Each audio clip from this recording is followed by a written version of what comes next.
तो हम देख चुके थे कि रिप जो है कैसे वो हॉप काउंट्स को काउंट करता है और कैसे क्या करता है। अब वो चीज़ें हम देखेंगे कैसे। अब देखेंगे रिप की सेकंड कैरेक्टरिस्टिक्स पे आते हैं, जो है उसका अपडेट, कैसे वो अपडेट करता है, कैसे क्या करता है। ठीक है, कैसे अपडेट सेंड होते हैं, क्या क्या सेंड होता है, और किस किस नेटवर्क पे सेंड होगा, लिंक पे या जो भी, वो अभी देखेंगे हम।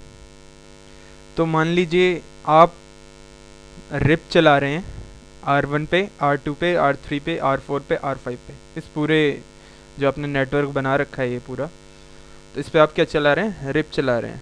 तो अपडेट जो है R2 का, जो R1 का जो अपडेट है वो सेंड होगा, जो भी नेबर्स होंगे उसके उन पे वो अपने अपडेट सेंड करेगा। अपडेट में क्या होगा, इसका पूरा का पूरा जो इसने जो एक राउटिंग टेबल बना रखी होगी, राउटिंग टेबल, ठीक है, वो पूरी की पूरी राउटिंग टेबल सेंड कर देगा, इसे भी, ठीक है। और जो इधर की तरफ भी लग रखा होगा नेटवर्क, या आगे अगर कुछ क्या कहते हैं राउटर लगा हुआ है तो उस राउटर पे भी। तो ये जो अपडेट होता है, ये जो अपडेट होती है, ये क्या होती है, पीरियोडिक होती है।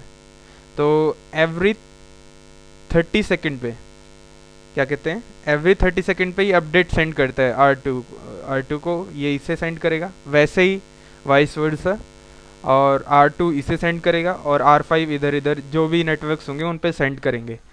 तो ये जो होता है, एक तो पहली बात तो ये आई कि ये हर 30 सेकंड्स पे अपने अपडेट सेंड करता रहता है।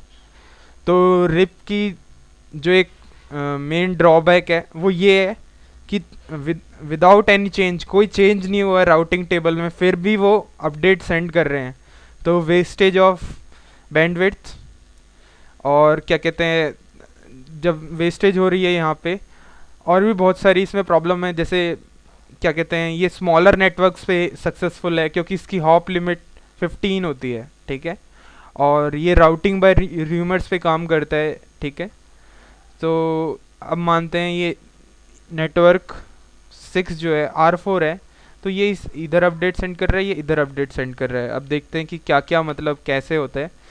30 सेकंड, हर 30 सेकंड के बाद ये यहाँ पे अपडेट सेंड करेगा और यहाँ पे अपडेट सेंड करेगा, ठीक है। अपडेट में क्या होगा, इसकी पूरी की पूरी राउटिंग टेबल होगी, पूरी की पूरी राउटिंग टेबल होगी। उसमें क्या क्या होगा, क्या डिटेल्स होंगी कि वो किस किस नेटवर्क पे मतलब जा सकता है। जैसे अब ये हम नेटवर्क 6 पे जा सकता है ये राउटर, ठीक है, और इसके हॉप काउंट कितने, 0, क्योंकि नेटवर्क 6 इससे डायरेक्टली कनेक्टेड है, ठीक है।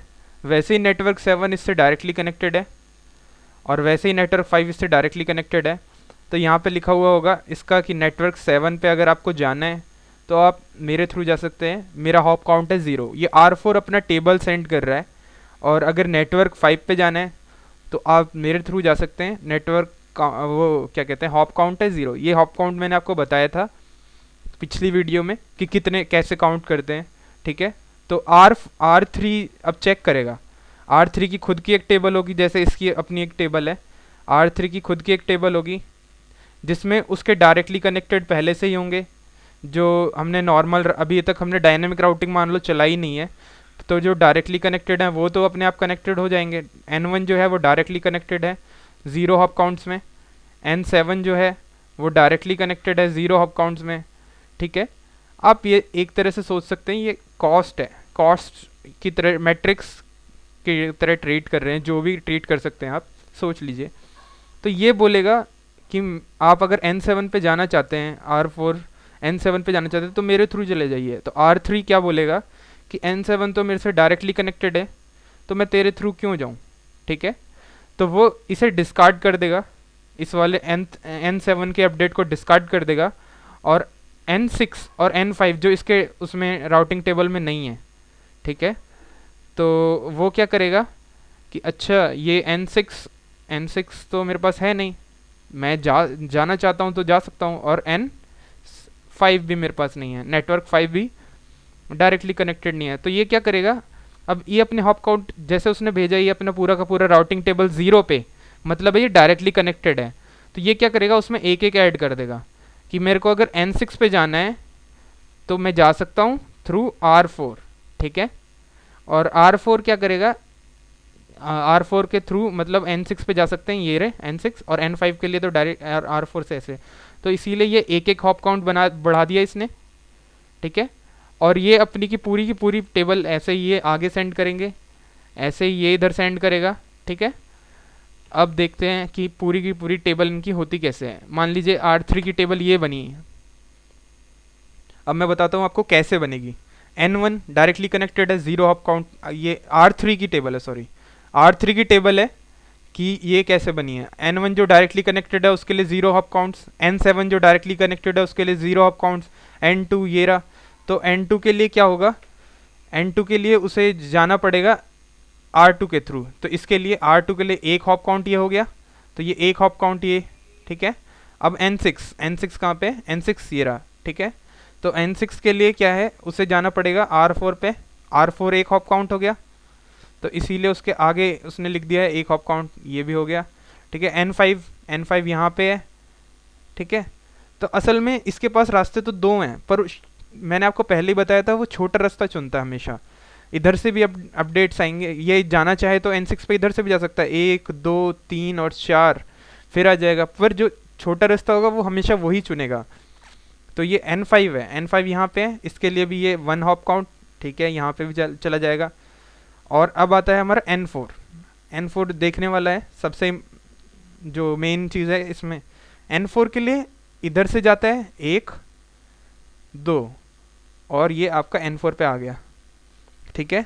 अगर वो किसी और रास्ते से जाता है, इस वाले रास्ते से जाता है, तो 1 R4 पे पहुंच गया, R4 से R5 पे पहुंच गया, और R5 से पहुंच गया नेटवर्क 4 पे। तो दोनों तरफ से हमारे पास क्या हॉप काउंट आ रहे हैं, 2।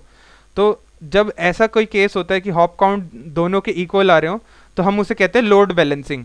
लोड बैलेंसिंग मतलब ये दोनों रास्तों से जा सकता है, इससे भी इससे भी। तो इसका जो पूरा ओवरऑल जो लोड है वो बैलेंस हो रहा है, कुछ डाटा इधर से भेज सकता है, कुछ डाटा इधर से भेज सकता है। हम चाहें तो प्रायोरिटाइज कर सकते हैं कि क्या कहते हैं हम इसे, मतलब क्या कहते हैं इसे अपना हम प्राइमरी पाथ बना सकते हैं और इसे सेकेंडरी पाथ बना सकते हैं। वो कैसे बनाते हैं वो देखा जाएगा, पर अभी हम जो मेन चीज़ ये है कि अभी हमें पता चलना चाहिए कि लोड बैलेंसिंग हो रही है। N3 कहाँ पे है, यहाँ पे है, ठीक है। तो देखते हैं किस तरफ से जा सकते हैं। इधर से जा सकता है 1 2 और इधर 3, पर ये नहीं, ये डिस्कार्ड हो जाएगा, 1 और 2। इसके पास 2 अपडेट्स आएंगे। जब R1 जो अपडेट सेंड करेगा, R1 जब अपडेट सेंड करेगा कि मेरे पास 0 से जा सकते हैं, तो वो R5 जब होगा तो R5 एक ऐड कर लेगा, एक R2 ऐड कर लेगा, R5 इसे अपडेट सेंड करेगा कि मेरे थ्रू आप जा सकते हो N3 पर 2 हॉप काउंट्स में, सॉरी 1 हॉप काउंट में। यानी ये अपना पूरा का पूरा टेबल सेंड कर देता है कि मेरे को 1 हॉप काउंट लग रहा है, तो इसे कितना लगेगा, इसे लगेंगे 2 हॉप काउंट, और ये इसे सेंड करता है और ये अपने आप जोड़ लेता है इसमें कि अच्छा अगर इसे 2 हॉप काउंट लग रहे हैं तो मुझे कितने लगेंगे, एक मेरे को खुद जाने में भी तो लगेगा वहाँ तक। तो इसीलिए R3 देखता है कि मेरे पास 3 हॉप काउंट में पहुँचने के चांसेस हैं यहाँ पे। ऑन द अदर हैंड अगर हम ऊपर वाले रास्ते से जाते हैं तो ये डायरेक्टली कनेक्टेड है, 0 हॉप काउंट बोलता है और अपनी टेबल इधर फॉरवर्ड कर देता है। अच्छा तो R1 क्या करता है, उसमें एक ऐड करके फॉरवर्ड कर देता है। अब R3 के पास आता है कि R2 जो है, R2 एक हॉप काउंट में पहुंच सकता है, पर इसे R2 के पास पहुंचने के लिए भी तो चाहिए, तो इसीलिए ये एक और ऐड कर देता है उसमें जितने भी होते हैं, तो ये 2 हॉप काउंट में जा सकता है। इसीलिए वो नीचे वाला रास्ता डिस्कार्ड करके ऊपर वाला रास्ता रख लेता है, ठीक है।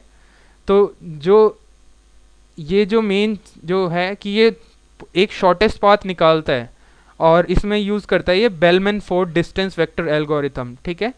तो ये ट्रू डिस्टेंस वेक्टर एल्गोरिथम है और इसमें जो हम देख रहे थे कि इसके जो अब करेक्टरिस्टिक जो रिप के आपको पता चले हैं वो ये हैं कि एक तो ये पीरियोडिक अपडेट सेंड करता है और अपडेट जो है वो हर 30 सेकंड्स में होते हैं, हर 30 सेकंड्स में अपडेट सेंड करता है। और इसकी जो मैक्सिमम हॉप काउंट है वो 15 है। और आगे देखेंगे हम कैसे जो अब जैसे क्या कहते हैं ये जो है लूप प्रिवेंशन मैकेनिज्म भी यूज़ करता है। पूरी की पूरी टेबल, अभी तक मैंने आपको बताया कि पूरी टेबल सेंड करता है, पूरी टेबल में से कुछ हिस्सा ऐसा होता है जो ये सेंड नहीं करता है। जैसे जैसे अगर मैंने R2 से सीखा है कुछ, जैसे आप आज मेरे से सीख रहे हैं ये रिप, तो ऐसा तो नहीं है कल आपको आप आके मुझे ही पढ़ाने लग जाएं। तो इसीलिए ये है तरीका कि अब मान लीजिए R2 ने बताया कि नेटवर्क 2 पे अगर आपको जाना है, R3 को बोला कि अगर तुम्हें नेटवर्क 2 पे जाना है तो आप मेरे थ्रू चले जाइए, ठीक है, इसने अपनी अपडेट सेंड करी। अच्छा, और अगर ये अपना पूरा का पूरा टेबल, ये इसका पूरा टेबल है, पूरा का पूरा टेबल इसे सेंड कर देगा, तो ये क्या पहले तो इसमें थोड़ा और डिले हो जाएगा, क्योंकि ये पहले चेक करेगा नेटवर्क टू इधर भी है, नेटवर्क टू इधर भी है, कौन सा डिस्कार्ड करूं कौन सा नहीं करूं। तो इसीलिए ये पूरी टेबल नहीं सेंड करेगा। जो चीज़ इससे लर्न करी है, इसी से तो पूछा है कि ये नेटवर्क टू का जाने का रास्ता यहीं से तो है, तो इसीलिए इसे जो क्या कहते हैं, जो चीज़ जिससे लर्न करी है, जो पाथ जिससे लर्न किया है, जिस नेटवर्क के बारे में जिससे लर्न किया है, हम उसको उसकी उसी चीज़ के अपडेट्स नहीं सेंड करेंगे, ठीक है। ये लूप प्रिवेंशन मैकेनिज्म है, इसे स्प्लिट हॉरिजॉन भी बोला जाता है, ठीक है। तो आगे हम देखेंगे कि कैसे इसके जो हैं इम्प्लीमेंटेशंस हैं, लैब्स हैं। रिप के 2 वर्जन्स होते हैं, रिप 1 रिप 2। आगे देखेंगे डेप्थ में डिटेल में लैब्स के साथ।